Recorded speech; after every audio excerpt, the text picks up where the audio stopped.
Good morning, everybody. Welcome to the BASF webinar on setting up your soybeans for success. We're glad to have you here joining us this morning. My name is Sean Haney, founder of RealAgriculture.com, also host of Real Ag Radio on Rural Radio 147 on Sirius XM, and I'm going to be moderating this discussion today. So joining us for our panel is going to be Piran Kargig. He's the BASF Global Product Development Manager for Inoculants in Saskatoon, Saskatchewan. AJ Woodward, who's the Technical Crop Production Specialist with BASF USA. Ray Mazinski, he's owner and operator of Mazinski Farms Limited in Morris, Manitoba, as well as Rob Miller, Technical Development Manager with BASF Canada. So, with this range of experts from the United States, Eastern Canada, and Western Canada, we hope to gain a well-rounded perspective from our discussion on soybeans today. I know we have people from across the country. BASF is committed to helping growers produce the best soybean crop possible. The management practices utilized at the beginning of the season are absolutely a part of achieving a successful outcome at harvest as well. That's why we're devoting the first ever BASF soybean webinar to discussing soybean crop establishment. Today our experts will cover a broad range of soybean related topics. We're going to look at the unique role that inoculants play in the whole process to make sure we're establishing a soybean crop properly with a special emphasis on double inoculation. What is it and why is it done? We'll discuss seeding dates and how they influence the outcome of your soybean crop. Our experts are going to touch on the importance of row spacing as well as soybean cyst nematode. Our grower expert, Ray, is going to offer insight from his experience growing soybeans on his farm in Manitoba, including thoughts on the dry season we unfortunately had in 2018. We'd like to end the webinar today with time to answer your questions. We're going to have a Q&A. So to submit a question, just type it into the chat box that will appear on the screen at the end of our discussion. We'll have our soybean experts answer them during the Q&A period. We're going to hope to get to as many as we possibly can, and so please participate. Also, for those of you that are certified crop advisors, you'll receive 1 CCA CEU credit for attending this webinar. If you're registered at an earlier date and forgot to provide that CCA number, don't worry. Just include it when you sign. Be sure to contact your Ag Solutions customer care at 877-371-BASF. Okay, so that's 1-877-371-2273. Before I let our experts take it away, let's take a closer look at soybean production in the past year. While dry weather threatened soybean crops from across Canada during the earlier part of the year, improved weather conditions later in the season brought average yield predictions back up. According to StatsCan, the national average soybean yield for 2018 is estimated at 44.1 bushels per acre. That's up 12.8%. In Ontario, Peter Johnson was of RealAgriculture.com was predicting an average yield of 51.3 bushels an acre with record yields of 70 and even 80 bushels an acre in parts of Ontario. All that goes to say that even with an extremely dry start to the season, choosing the proper variety and planting or seeding and getting it in the ground at the right time can go a long way to defend against environmental factors. Okay, let's get to our speakers and our panelists. Our first speaker, Piran Kargig, is a product development manager for inoculants with BASF Global. He grew up on a crop and dairy farm in southwest England, but his current role brought him to the Center of Excellence for Becker Underwood Inoculant Development in Saskatoon, Saskatchewan. With 28 years of in-field experience developing agricultural inoculants and biologicals, including many of the inoculant offerings BASF has today, he's well equipped to provide us with thoughts on nutrient management. Piran, it's your turn, buddy. You're up. Take it away. Good morning, and thank you for the introduction, Sean. Today I'd like to talk about maximizing the performance of rhizobial inoculants in soybean. Rhizobia form a unique symbiotic relationship with their legume host plant. Through complex and highly evolved communication crosstalk mechanisms, the rhizobia signal to the plant, and the plant returns a unique signature. This is often referred to as a lock and key mechanism and enables the rhizobia to colonize the root hair. The rhizobia then multiply within the outer cortex to form a mass of cells called a nodule. Visible nodules can typically be seen within 2 to 4 weeks of seed germination. In this symbiosis, the nodule cells receive energy from the plant, which empowers the rhizobia to fix atmospheric nitrogen.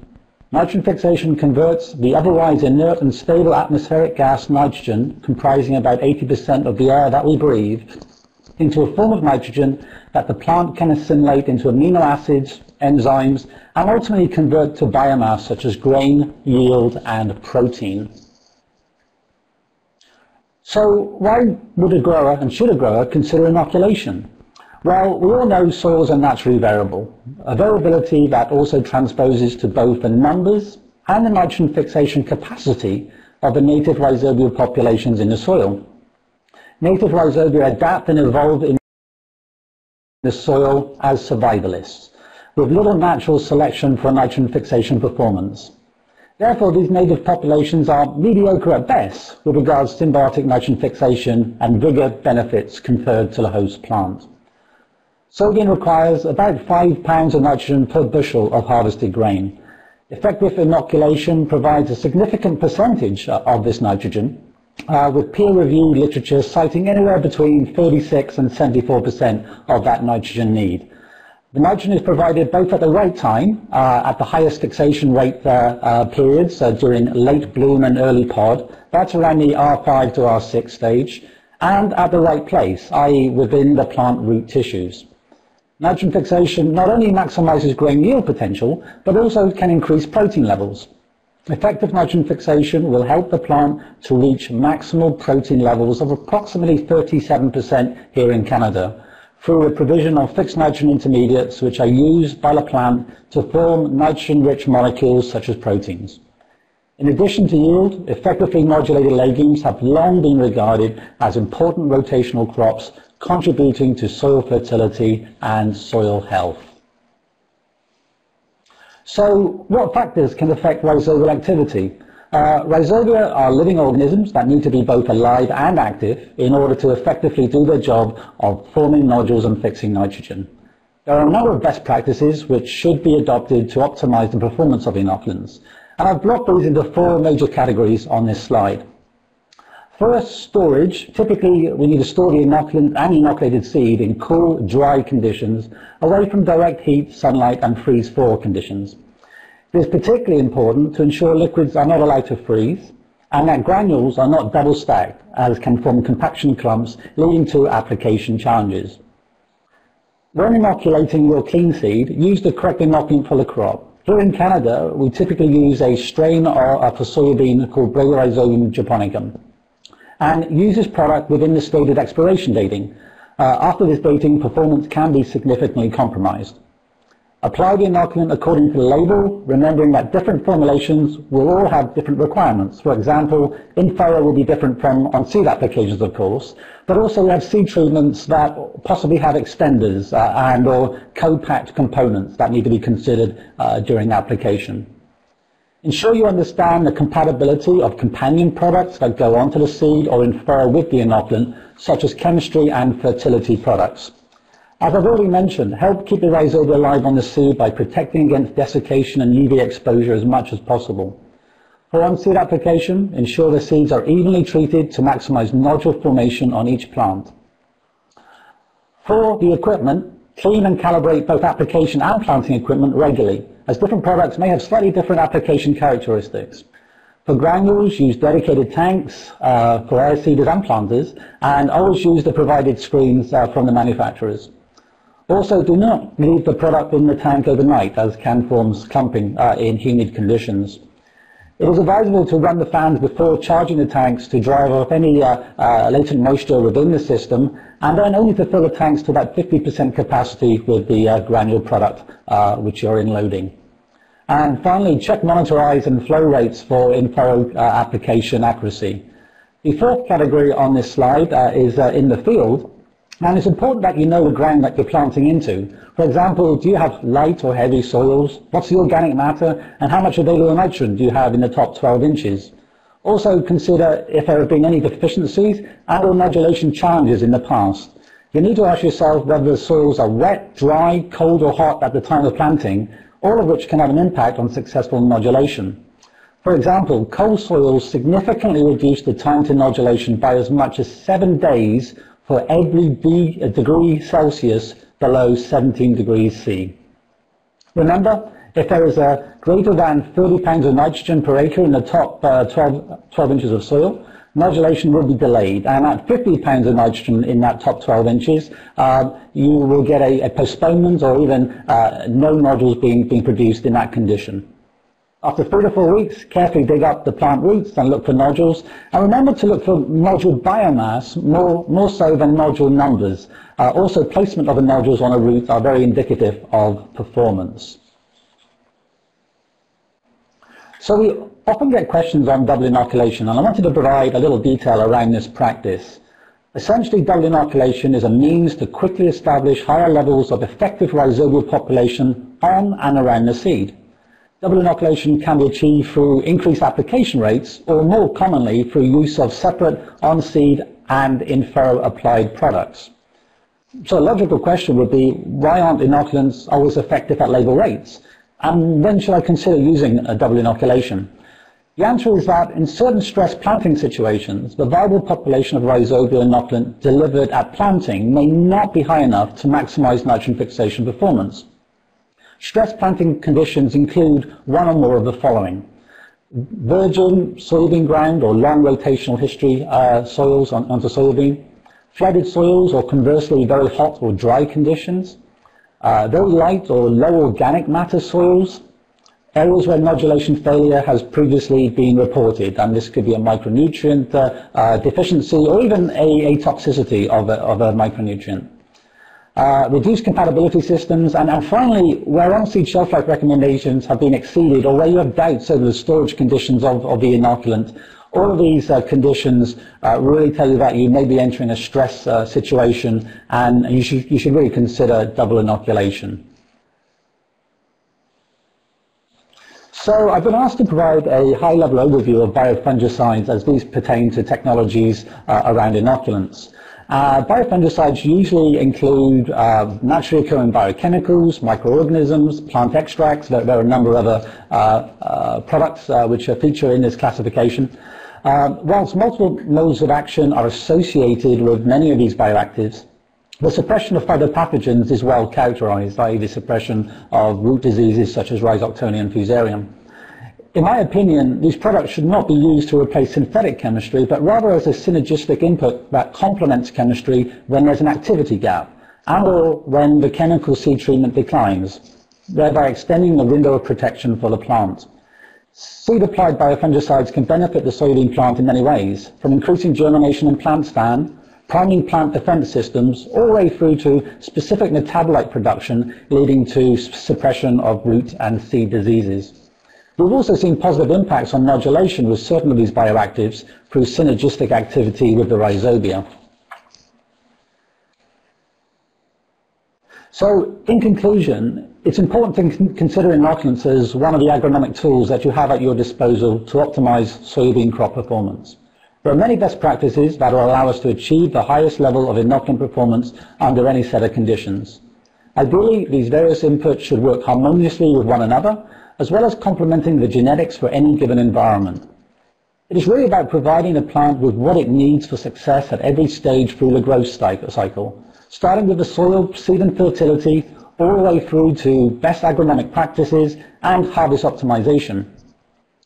Thinking of the near future, of course, we cannot control Mother Nature yet, but through improving climate forecast modeling linked to digital platforms, we're now allowing us to better predict and prepare for outcome events such as pest and disease outbreaks, thereby further allowing increased integration of agronomic solutions. With that, I thank you for your attention and pass back to Sean. Okay, thanks a lot for that presentation, Purin. Okay, our next presenter is AJ Woodward, and he's going to be sharing his insight on seeding dates using a seeder versus a planter, row spacing, and managing soybean cyst nematode. AJ is a technical crop production specialist with BASF USA. He works with top growers in the industry across the United States, leading research trials on maximizing corn and soybean yields. He was raised on a corn and soybean farm in Illinois. He's extremely passionate about soybeans. AJ, you're up, bud. All righty. Hey, thank you, Sean. It's a pleasure to be here, and good morning from the United States. I have the opportunity here to share just a few thoughts on some things that we're doing in the U.S. to put ourselves in a position to be successful with soybeans. And one thing that I've learned from working with growers is that they always want the one silver bullet. And I'm sure that in Canada that's not the case. You realize it's a more comprehensive program than just one thing, but it does require you to think about the different aspects and the fact that soybeans are not a static system. It's a dynamic system that changes based on the conditions that were presented. So if I look at the things that we've done to try to put ourselves in a position to be successful year in and year out, regardless of environmental conditions, it would include the things that are on the page right now. Planting dates, we're thinking about variety and maturity group selection, we're rethinking our seeding rates. We aren't just necessarily setting the planter at one seeding rate and going the entire year. Row spacing, plant nutrition, obviously we have to have good fertility and pH. We think a lot about seed treatment and inoculants. As we push planting dates earlier, we need to have that seed treated, and inoculants, I also agree, are very important, especially in regards to higher yield systems where it requires a lot of nitrogen to get those yields. Residual herbicides, this is a piece that's been extremely important in the last 3 or 4 years in the United States. As we've seen the spread of resistance, herbicide resistance, we've seen more and more use of actually multiple residual programs, so residuals pre-plant and residuals in crop, but we've got to manage weeds.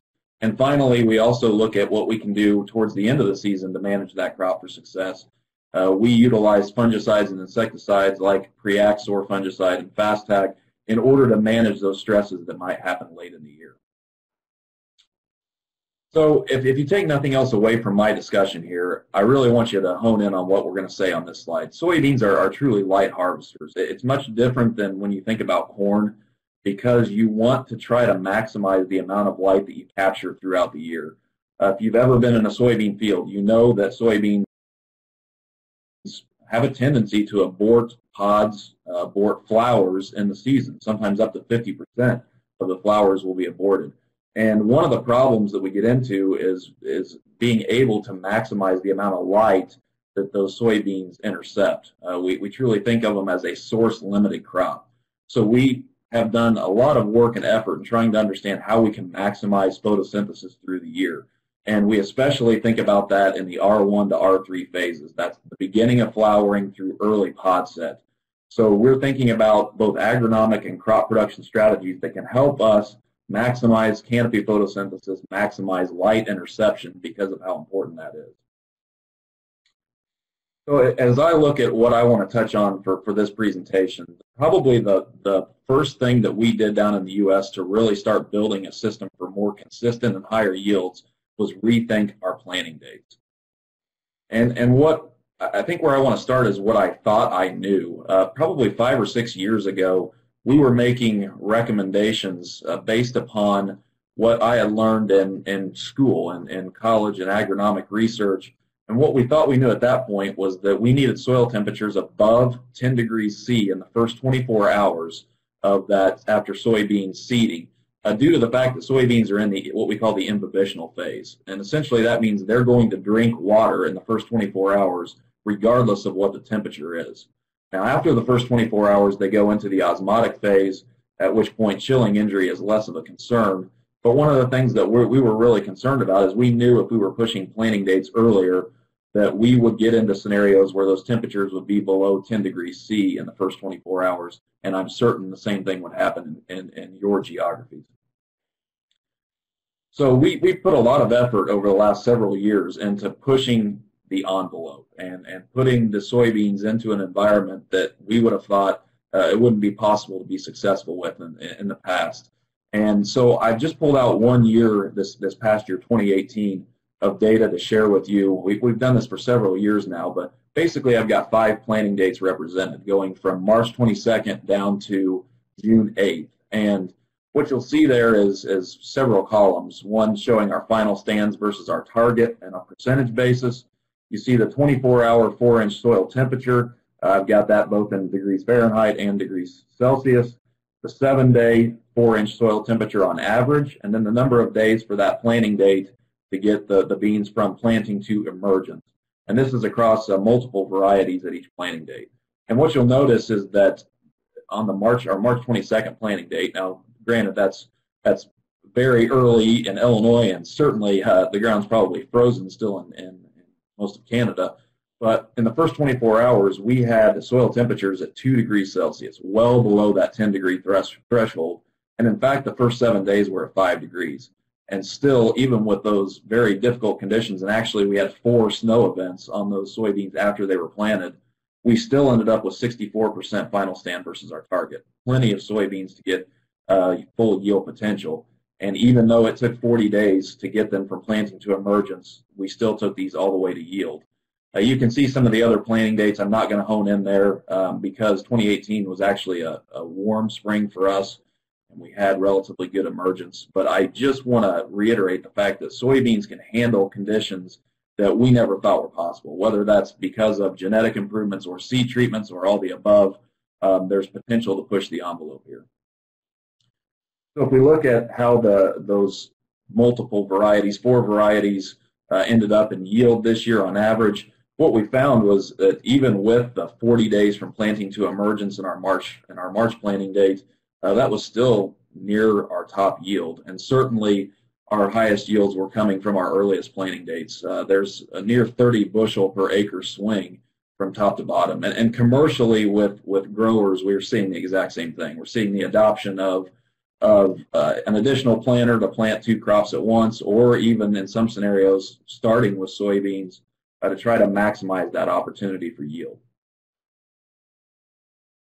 One thing that we have really honed in on, and this is somewhat of a complicated chart, so I'll walk you through it, but we think a lot about solar radiation now in regards to soybean management. And essentially what this chart shows, you've got yellow bars going above and below that center line. That center line is your average, and those yellow bars are the daily deviations of solar radiation from the average. So if it's below that center line, it was a below average solar radiation day. If it's above, it's above the average. The blue line is the cumulative of the versus the 10-year average. And so that's the cumulative solar radiation versus the 10-year. What I've got is 2 arrows pointed out here. So I've got the March 21st planting date, an arrow there. That indicates the date that those March 21st beans start flowering, which was right around June 4th. So it was well ahead of the summer solstice, or the longest day of the year, where we get our maximum solar radiation or maximum day length. And what you'll notice is after those soybeans started flowering on that March 21st date, the next month our solar radiation was well above average. So you see many days when the beans were in R1 to the early R3 stage where we had above average solar radiation. You compare that to our May 23rd planting dates, those actually started flowering July 11th, so over a month later and after the summer solstice. And you'll also notice that the next month after planting, our solar radiation was well below average. And the difference between those 2 planting dates was about 25 bushel to the acre. So could light and the amount of solar radiation happening in those early reproductive phases be a player? We likely think that it can be for additional yield.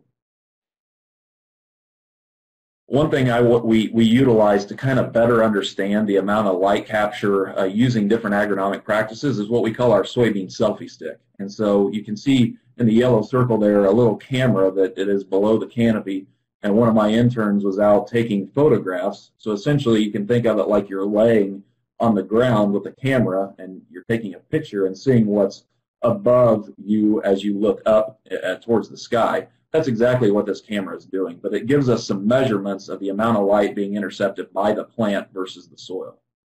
So you can see that here in this photo. I'll start on the left-hand side, and you look at those photos were taken June 21st of 2017. So on the summer solstice, longest day of the year, and I've got in the vertical columns April 13th and May 18th planting dates. In the horizontal column, we've got 15-inch rows and 30-inch rows.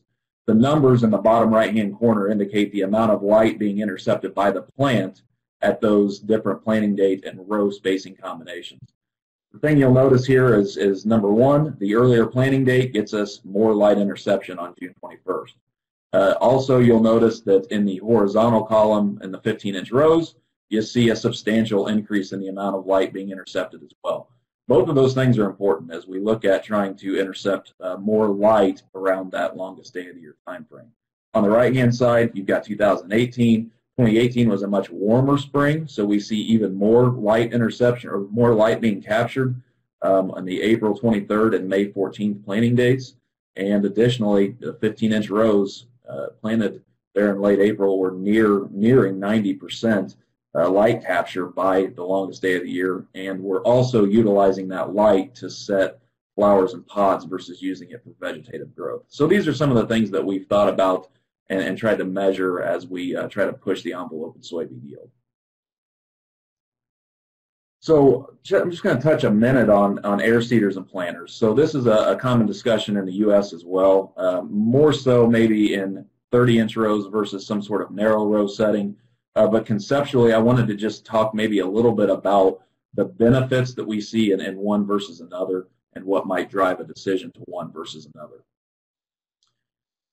So if we look at air seeders, I think, you know, one of the values that an air seeder could provide is being able to cover a lot of acres quickly. It does give you the option to have an even narrower row spacing that can encourage even more light interception. It can also help you get to canopy and be a management strategy for weed control as well. And it gives you some suitability for multiple cropping systems. So there's several benefits that an air seeder brings.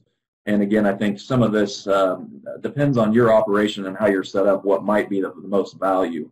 But as we look at what we've done in the U.S., we've moved much more towards planters. There's a few reasons why we've done that. One, we're looking for precision seed placement.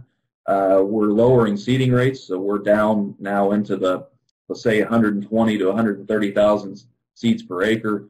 And so this sort of precision seed placement has allowed us to lower seeding rates. It's also given us better consistency on seeding depth. It gives us options to manage residue. We can use row cleaners or coulters potentially in different scenarios to manage some of that residue early. Yields arguably have been a little bit higher with planters. We can argue that even with the narrower row spacing of an air seeder, the ability to precision plant and precision with that consistency has given us higher yields. And that's been shown with most of the higher yielding growers that I've been able to work with in the U.S. in narrow row placements, typically either 15 or 20-inch row planters. We've been able to do quite a bit of this research ourselves. We focused on 30s versus 15-inch rows at our research location. I'm showing 2018 data across 4 varieties and 5 planting dates here, and you can see we're almost a 7-bushel difference in a pretty high yielding environment. In the mid 80s to low 90s, we see a big benefit to narrower rows for a lot of the reasons that we've discussed previously. The other thing that we thought as we started this row spacing data was, well, you know, maybe if we're able to push the envelope to earlier planting dates, say in late April or early May, for example, maybe the narrow row won't be as valuable or as important as it would be in a later planting date when we're really trying to maximize light interception as quickly as possible. So I've got this broken out by our planting dates. And what you'll notice is that actually for 2 years in a row now, it's been to the contrary. Our higher yielding environments and our earlier planting dates have actually shown even greater responses to narrow rows. And that's captured here. As you see, most of our early planting dates were showing 7 to 10 bushel increases to narrow rows. As we got out later, the yield environment dropped. That benefit, it wasn't quite as drastic as it was in our earlier planting dates.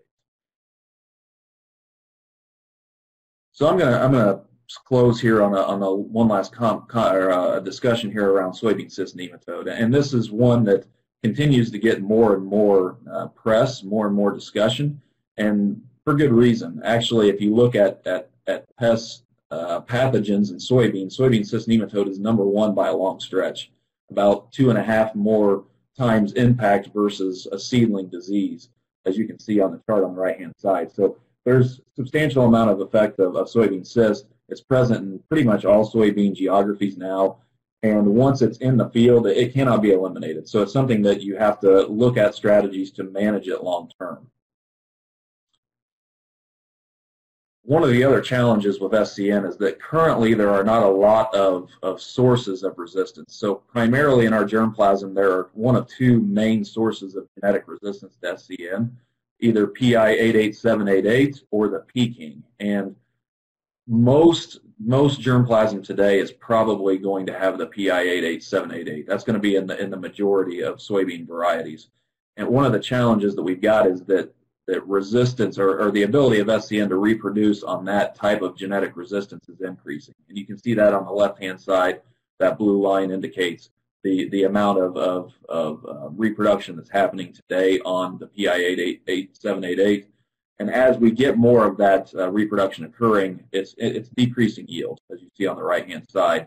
So this is one of the challenges that we're having with genetic resistance and the lack of options that are available to manage SCN today.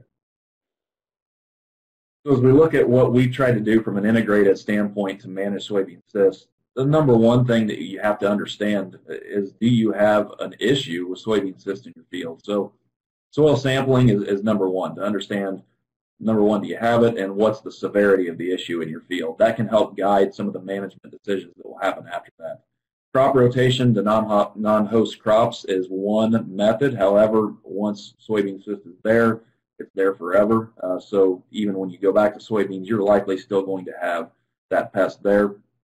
Resistant varieties, again, using the resistance options, but not only that, but in addition, you can also rotate the sources of resistance. So if you really do have a major issue with SCN, you have to go with PI 788 for the first year. You might go to corn or a different crop the following year, and then come back with peaking and soybeans in the third year, and allow you to rotate those sources of resistance to use that as a management strategy.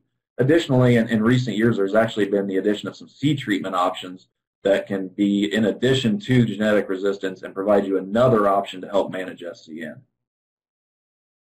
So one of those options is Alivo, and that's a product that BASF recently acquired.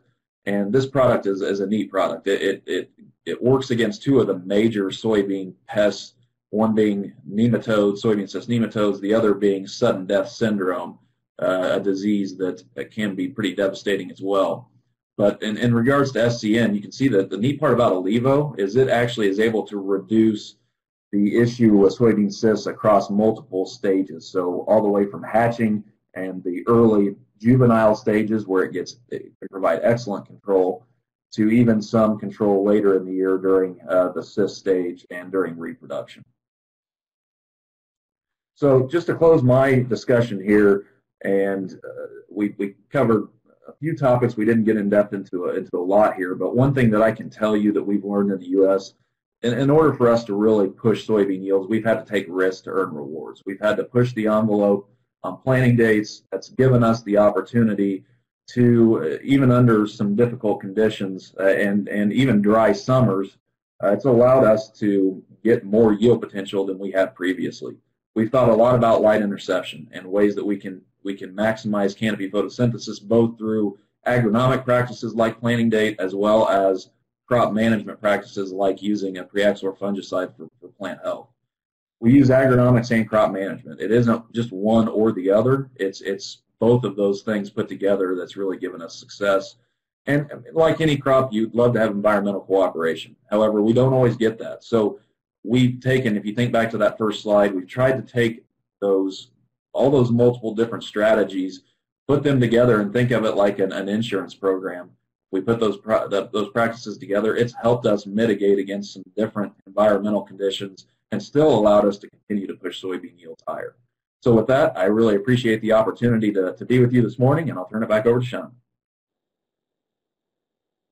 Hey, AJ, thanks a lot, man. And I want to remind everybody that all of our speakers will be here for the Q&A. So make sure when you do see that Q&A box pop up, you get your question in there. Our final presenter is a grower with firsthand experience growing soybeans. Ray Mazinski owns and operates Mazinski Farms Limited with his two brothers in Morris, Manitoba. Ray Mazinski has been growing soybeans for over 7 years. About 4,000 of his 13,500 acres are devoted to soybeans. Okay, so Ray, we're going to have a bit of a discussion here. How has your soybean production evolved over the last 15 years you've been growing beans? Well, we weren't the first guys out there growing beans. Initially, maybe the varieties weren't really suited for our area, and that's come along, just like it's coming along for a shorter season, whether you talk about north of us or west of us.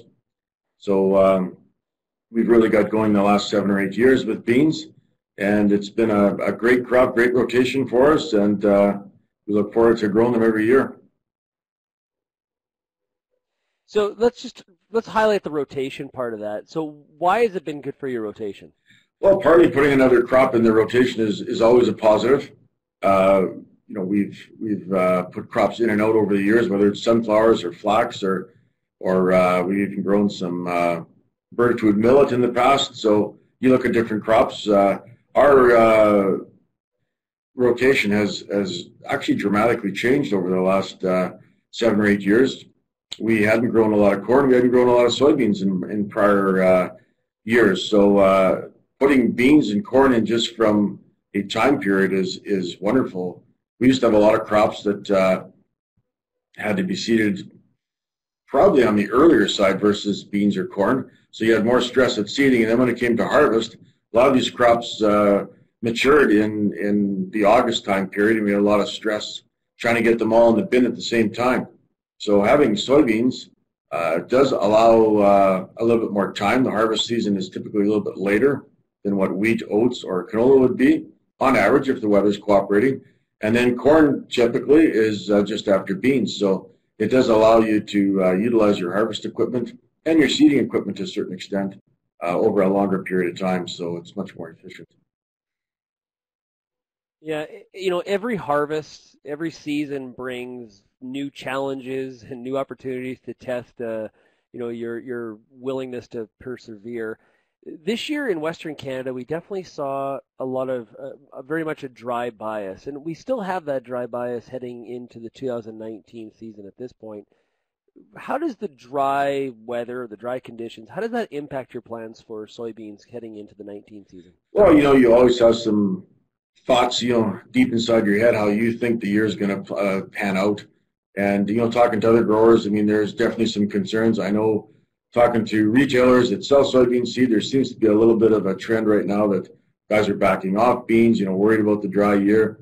However, we really have no idea how the weather is going to play out. One thing we saw last year, we started off dry and the beans looked pretty stressed, which actually kind of excited me. It sounds a little odd, but stressing your beans a little bit in the earlier part of their life cycle isn't all bad. It gets them thinking about reproduction. It gets often, I think it allows them to pod a little bit better on the early season. And that's, to my thoughts last year, that's exactly what happened, versus a couple of years ago where we had such wonderful conditions early. The plants just went crazy and grew all this vegetative growth. And when it came to the podding, we'd have one pod where we'd hope to see 3 or 4.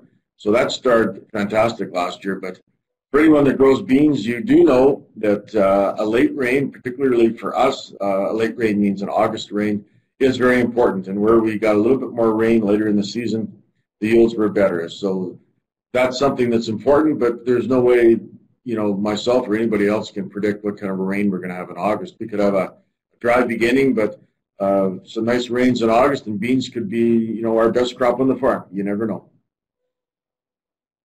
Yeah, that is so true. And that August rain did happen in Ontario this year, and that's one of the reasons why we saw, even though it was dry most of the growing season, it rained in August, and that's what pushed those yields so much higher than earlier than expected.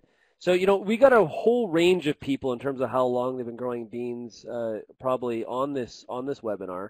So for you, it's been 15 years, but there's probably a number of growers that they've been at it like 1 to 2 years, or maybe they're just thinking about growing soybeans for the first time. Do you got any advice for them? Well, I think you got to look at where you farm and what your area is, what your heat units are, and that's kind of hard to picture if you haven't grown a lot of beans. In our area, we're right here south of Winnipeg. We probably have some of the better heat units available, so we can maybe push some of the longer season beans.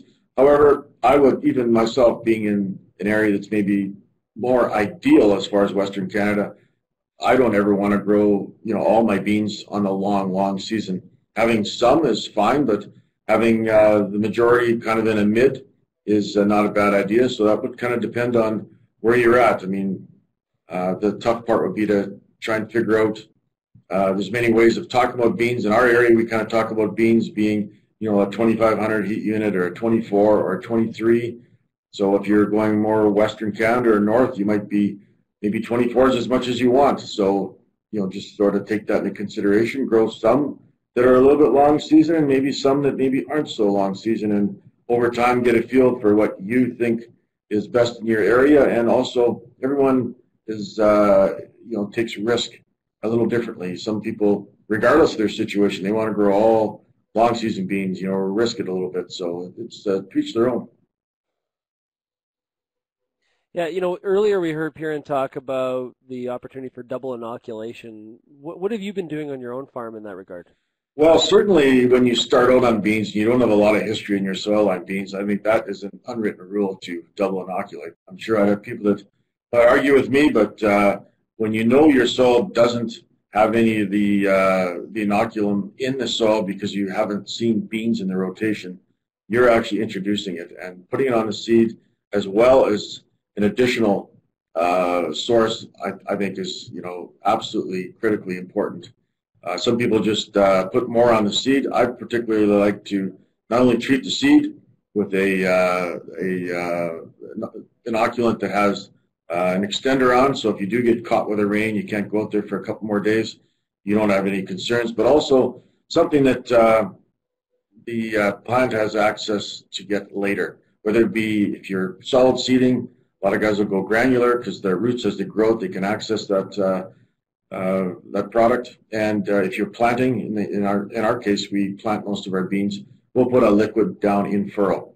So it's kind of a second round of insurance. If for whatever reason that seed treated has issues, there is an option too. So I think that's very, very important. As you get into growing beans and you've had them for 5 years on your field, you will talk to guys that say, I maybe don't have to lean so much that way, but certainly for new growers, I don't think that's even worth contemplating. I think a double inoculant is the way. I might have missed it, but are you using a seeder? We are using, well, we have both. I mean, we certainly can seed our beans with an air seeder. I guess if we had a real stressful seeding year and we felt we had to get all our beans in 2 days, well, we could go with a whole bunch of seeders and plant them many different ways. But our preference is to plant them. We have a planter that is only a 30-inch row. We also have a split row planter that we do canola with, and we can also do beans. So we could do 30 or 15. It's interesting with the previous speaker to listen to some of the data with the different row spacing, and that's something we're constantly doing on our own to find out what is that best row spacing. Sometimes one year favors one way and another year favors another way, but the planter is really ideal. You do tend to get that seed to a depth that you want more consistently, and you will have more of a picket fence emergence. That's without a doubt. Yeah. Any other advice on equipment in that regard, like maybe what you're using for a header or anything else in that area? Yeah, I mean for harvest, I think the most companies have come out now with their flex drapers or some sort of a flex head. Some of them have the auger heads, but we've come a long way on the equipment. I mean, I remember when we first started, there was the odd guy out there swathing his beans. That maybe wasn't the best, but they just didn't have great headers but there's been a lot of change in even the harvest, the equipment companies. I think pretty much everybody has come up with some sort of a flex head. It is fairly important to get that cutter knife very close to the ground, because sometimes, depending on your variety, but also depending on the year, depending on your row spacing, often those pods might be dangling pretty close to the ground, and you don't want to have that cutter bar, cutting through the pod or cutting above the pod, obviously. So that's been a real, and most guys are able to use those headers, whether they're harvesting wheat or oats or canola. So it's not something they specifically have to get different for soybeans. Yeah. Okay, hey, last question here before we go to the Q&A. What about, how are you managing weed resistance on your farm? We talked about rotation earlier, and that all fits into the discussion around weed resistance. So what have you been dealing with? Sure. Well, long before soybeans came around, we've been dealing with weed resistance, whether it was the group 1s with the graminicides or the group 2s, which could be the grasses or the broadleaf. So that's been an ongoing thing for us. So when we introduced soybeans and corn, for that matter, into our rotation, they were the Roundup tolerant, and that actually did give us another tool. So it was very welcome. So it's something we're always thinking about. I mean, we are very critical with Roundup as well. We we realize because of maybe our neighbors more so to the south that Roundup also has its problems with resistance if you do nothing but use that product year after year. So incorporating in our rotation with wheat or oats or canola, using different products, different groups, it's been a real positive. But anytime we're the odd time we'll have beans on beans, or we might put beans on corn, where you might have 2 years of a Roundup type technology in a row. It's very important to think about something else in there, either in crop or a pre-emergent, to help with that resistance issue. Okay, Ray, hey, I really appreciate you answering all those questions. And if any of the audience has questions for Ray, we're going to get to the Q&A here right away, and you can type them in and we'll get to it. So while our webinar has focused on setting up soybeans for success, we'd like to take advantage of a range of experts we've had here today and invite you to ask any of your soybean-related questions pertaining to the start of the season or not. We also have one more expert joining us for the question period to add an Eastern Canadian perspective to our pool of advice. Rob Miller, he's the BASF Technical Development Manager for Eastern Canada, has worked with BASF for 14 years, including 8 as the field biologist. Currently, he works with marketing and research teams on long-term herbicide, fungicide, insecticide, and biological projects for Eastern Canadian row crops. So welcome to the panel, Rob. Thanks, Sean. Okay, let's get to it. So if you do have a question, you can type your question into that box and hit enter.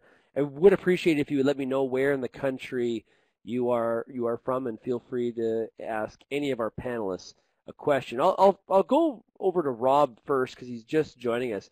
Hey, Rob, how do you think weed resistance has changed best management practices and recommendations for controlling weeds? Well, we've been dealing with weed resistance in Ontario for a number of years. The first weed that was resistant was actually wild carrot back in the 1954, resistant to 2,4-D. But especially in the last 10 years with glyphosate resistant, that's been a game changer for weed resistance. Our first glyphosate resistant weed that was resistant was back in 2009, and that was glyphosate resistant giant ragweed. But I would say the last 5-6 years with the introduction of glyphosate resistant Canada fleabane, that's been the game changer with a lot of growers having to add multiple effective modes of action to their tank. They've also used different management practices. So they've introduced cover crops for soil health, but cover crops are also very effective at shading out some of those those weeds that are resistant. The use of soil applied residual herbicides, that's also dramatically increased in the last 3-4 years, especially using multiple effective modes of action, but also using residual chemistry similar to what AJ was talking about. But I think the main one in the last couple of years has been the importance of fall weed control. So Canada fleabane being a biennial weed, so it will emerge in the fall as well as in the spring.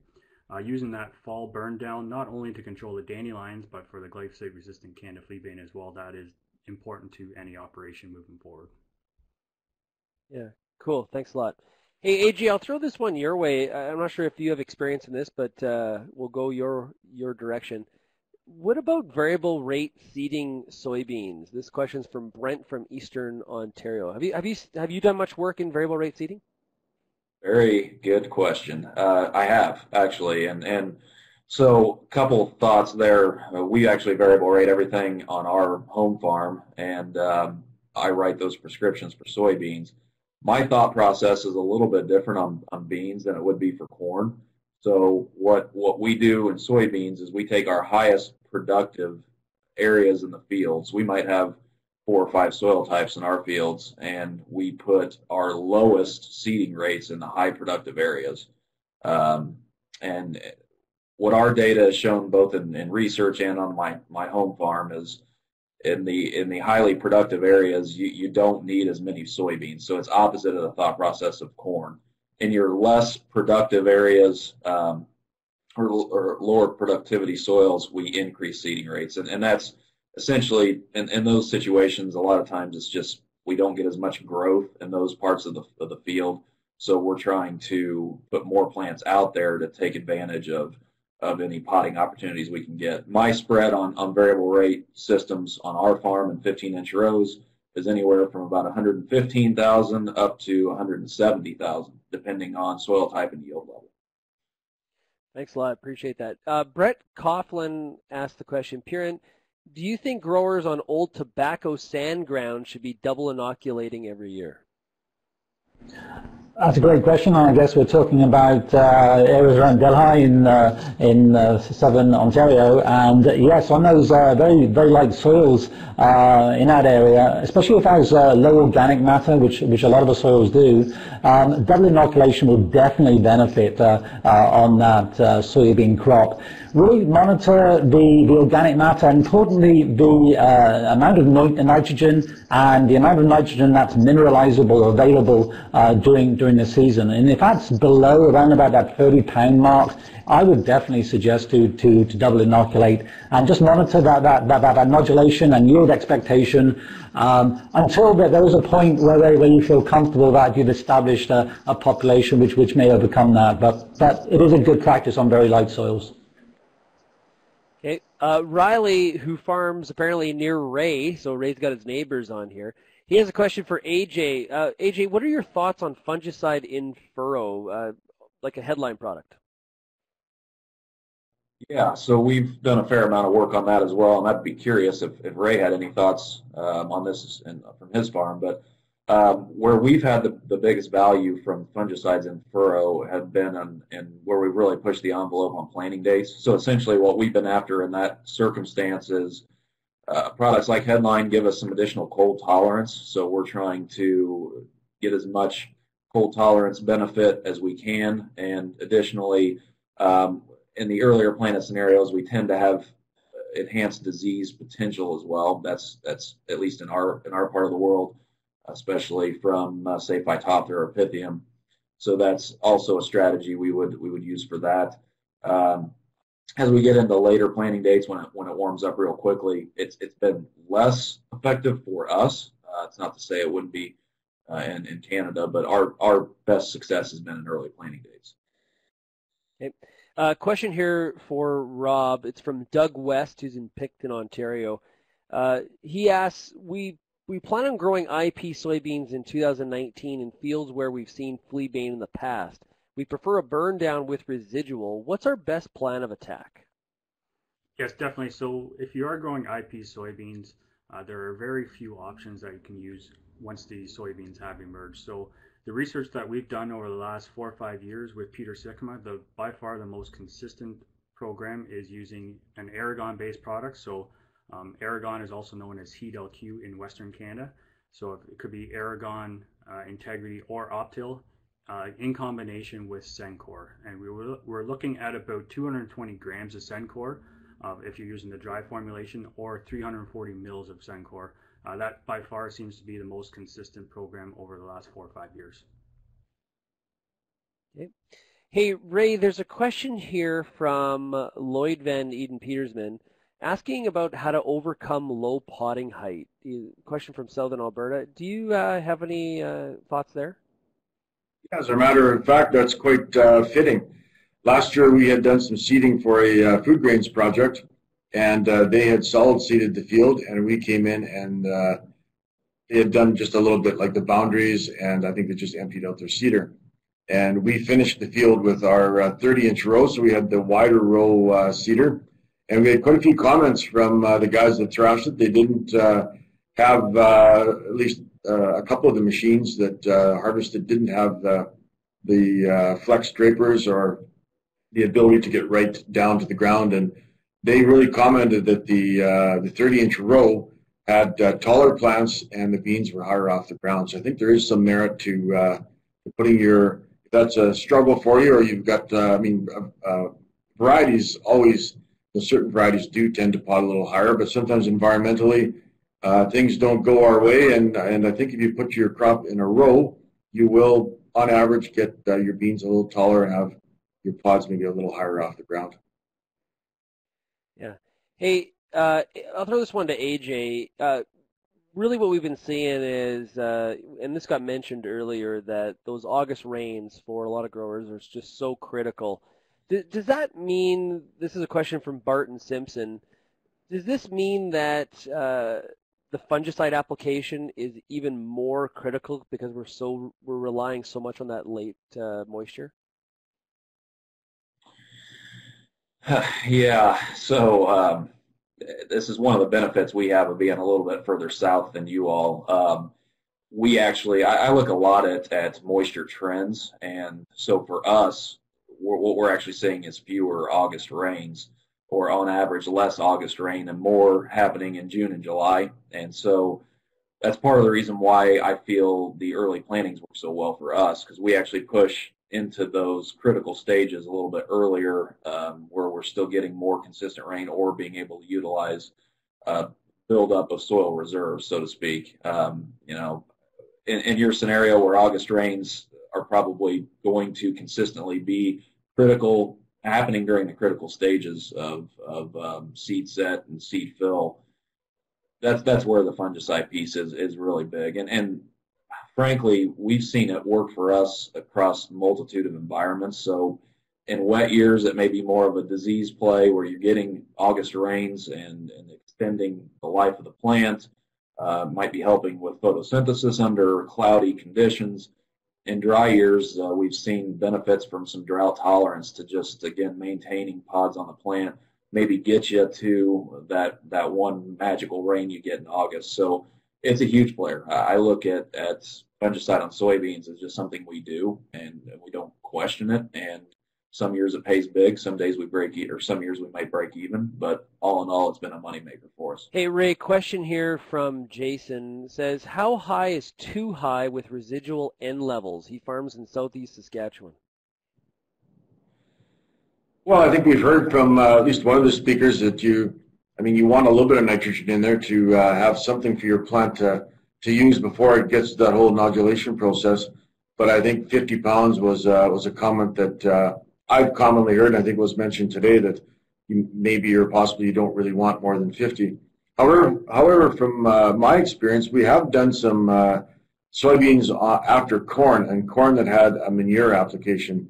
And for those of you that understand manure, often going into the next season, the levels might be a little higher, and also some of that manure might be released, the following year, and so in general, you could have some higher levels. So we've done that for a number of years, and in all honesty, I haven't really seen any problems that the inodulation, that process got lazy, or however you want to term it. We've had some pretty good success. So the beans seem to respond well. So I wouldn't be so afraid of it. I don't know if I put all my beans on a situation where you might have high end levels, but a field here or there, I think it's worth trying and not getting too afraid of. Yeah. Hey, Rob, have you guys done any research on manure before soybeans? Question here from Darren. Yeah, we've done a little bit of work with manure, and basically for the most part, since we've been growing lots of soybeans in Ontario, we usually get away with, or can get away with, a single inoculation, unless you haven't grown soybeans on that ground for 5 years. Then that's where we would recommend a double inoculation. But for the most part, we always, even if there are is manure applied prior to the soybeans, we do see that with the inoculum that we have, the correct strain that's in the inoculum isn't always present in the soil at high enough levels, or actually close enough to the seed. So that's where we still do see a benefit, even when manure is used in that rotation, to using at least a single inoculation. Hey, Piran, a question here from Brandy. Even with double inoculation, it seems soybeans sometimes don't nodulate early enough or fix enough nitrogen to supply the proper amount of total nitrogen to the crop. Do you see any benefit to top dressing nitrogen, and at what stage would you do that application so the nodulation is not affected to an even greater degree? Piran? Did we lose him?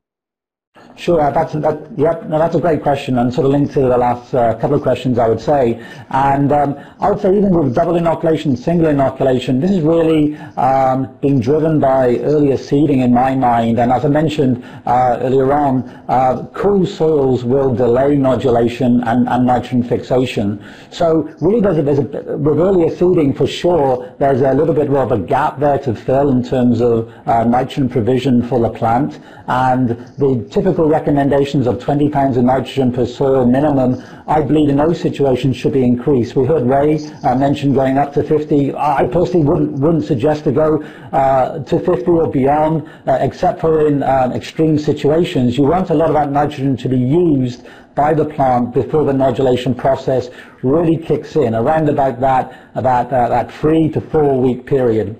Excess nitrogen after that period is going to delay fixation because the plant will not allow the nodule to form. So yeah, top dressing would be a good idea. Get out on early, and I would personally stick around that 30 to 35 pound mark for the early seeding. Okay. Well, you know what? We're getting close to the end here, but I'm going to squeeze another question in here. Question from Rusty Stinn from southwestern Alberta. And, you know, we heard, I'm going to put this towards Rob. We heard AJ talk about early seeding and early planting and some of the benefits that they've seen in parts of the U.S. So when we do that, of course, we're concerned about that chillier spring weather. So how much frost will impact early seeding? Will the plants take -1 Celsius for even a couple hours? Does elevation cool nights come into the decision-making process for seeding dates? Rob? Yeah, I think it all depends on what stage the crop is in. So if it's just been seeded, or if it's just starting to come out of the ground, or if you actually do have some vegetative growth there. We do know that soybeans are a little bit more frost tolerant than something like corn. They can go down to more of a lower temperature, but corn will actually rebound a little bit more because its reserves and its growing point are underground. But when the soybean growing point is above the ground, that's when it can be a bit of an issue. So I think it's kind of, what's your final plant stand? Yes, you always have to take into consideration the cool nights, the time of the year. What is more so what AJ was talking about, are we going to get that cold rain within the first 24 hours? I think that might have a greater impact on seed germination than some of the frost that comes out. But again, it depends on the where the growing point is in relation to that frost. Okay, and let's do one last question here. I'll throw it to AJ. Is there an ideal amount of P or K?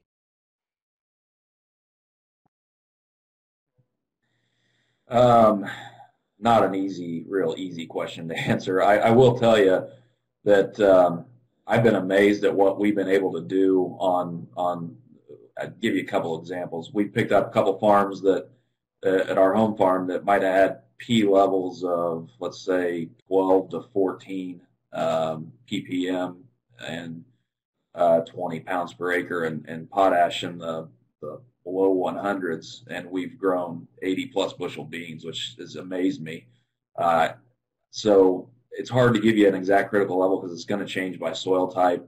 I will tell you that I saw a question earlier about fertilizing ahead of just corn or both crops. We have gone to an avenue of fertilizing ahead of both crops. It's just a personal thing. We look at what yields are we taking off, and we fertilize to replace that, because I can tell you that fertility it is really important, and also your pH management. And I know that's challenging depending on where you're at, but soybeans have a specific pH range they really like. So both of those things are avenues cool. I'd really pay attention to. Okay, you know what? Piran, last one to you quickly. In a double inoculation, what is preferred, dry or liquid? I've seen both work really well. In Ontario, liquids have been used out of the University of Guelph many years ago in head-to-head trials. Excellent results. In Manitoba, I've seen granules work really well.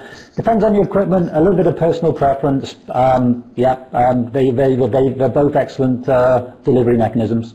Oh, I think we just broke a record for the amount of questions we got to the panelists in 15 minutes. So that's all the time we have for today. I want to thank everybody who joined us on this webinar, both to our guest speakers and our attendees. We hope you found this discussion really, really useful. All the questions were fantastic. Our goal is to provide you with information that helps you set up your soybean crop and your entire operation for success. Also, you can check out soybeanschool.com, which is a really, really cool video agronomic library project that realagriculture.com does with BASF. So please check that out at soybeanschool.com. If you're looking for more information on soybeans, also you can visit agsolutions.ca/soybeans. For more expert advice on soybeans and information relevant to your business, you can subscribe to the BASF newsletter. For any questions that weren't answered today, talk to your trusted BASF sales rep or call Ag Solutions Customer Care at 1-877-371-2273. And thanks again for your attendance. We wish you a safe, successful season in 2019. And for those of you that are trying to finish harvest in Ontario, all the best and good luck. Cheers, everybody.